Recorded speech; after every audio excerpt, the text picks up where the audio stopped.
ஆண்டவரும் இரட்சகருமாகிய இயேசு கிறிஸ்துவின் நாமத்தில் மீண்டும் உங்கள் யாவருக்கும் என் அன்பின் வாழ்த்துக்கள்.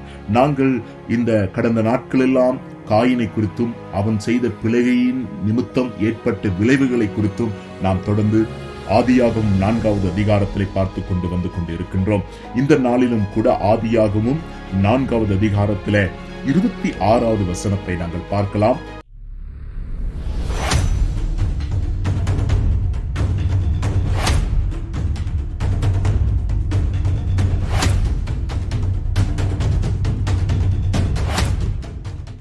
சேத்துக்கும் ஒரு குமாரன் பிறந்தான், அவனுக்கு ஏனோஸ் என்று பெயரிட்டான்.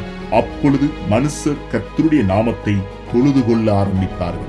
நாம் பார்க்கிறோம், சேத்துக்கும் ஒரு குமாரன் பிறக்கிறார். ஆமே, இந்த சேத் அங்கே தேவனால் கொடுக்கப்பட்ட ஒரு பிள்ளையாயிருக்கு.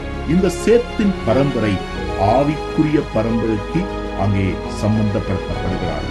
காரணம், காயின் அங்கு மாம்சத்துக்குரிய பரம்பரையாக மாறி உலக பிரகாரமான வாழ்க்கைக்குள் அர்ப்பணிக்கப்பட்டவர்களாக ஒரு பிழையான நோக்கத்திலே, பிழையான முறையிலே, பிழையான ஒரு சமுதாயத்தை உருவாக்கியது காயினின் பரம்பரை. ஆனால் செத்தின் பரம்பரை ஆவிக்குரிய காரியங்களுக்கு, தேவனை பிரியப்படுத்துவதற்கு, தேவ சித்தத்தை இந்த பூமியிலே நிலைநாட்டுவதற்கென்று தேர்ந்தெடுக்கப்பட்ட ஒரு பரம்பரையாயிருக்கிறது. ஆக இந்த செத்துக்கு ஒரு குமாரன் பிறந்தான். அந்த குமாரனின் பெயர் ஏனோஸ். ஏனோஸ் பிறந்த பொழுது முதலாவதாக பூமியிலே கர்த்தருடைய நாமத்தை மனிதர்கள் தொழுது கொள்ள ஆரம்பிக்கிறார் என்று வேதம் சொல்கிறது.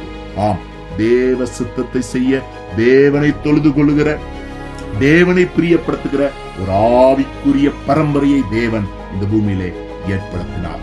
அது செத் என்கிற பரம்பரையிலிருந்து வருகிறது. அதுபோல உங்களுடைய வாழ்க்கையிலிருந்து, உங்களுடைய குடும்பத்திலிருந்து தேவனை பிரியப்படுத்துகிற, தேவ சித்தத்தை செய்வதற்கு ஒரு ஆவிக்குரிய பரம்பரையை உங்களிடத்திலிருந்து, உங்கள் மூலமாக தேவன் ஆரம்பித்திருக்கிறார். அது இந்த உலகத்துக்கு வெளிச்சமாக, உலகத்துக்கு ஆசீர்வாதமாக இருப்பதற்கு தேவனை மாத்திரம் மகிமைப்படுத்த உங்களை அர்ப்பணியுங்கள், ஒப்புக்கொடுங்கள். கர்த்தர் உங்கள் பரம்பரையை ஆசீர்வதிப்பார்.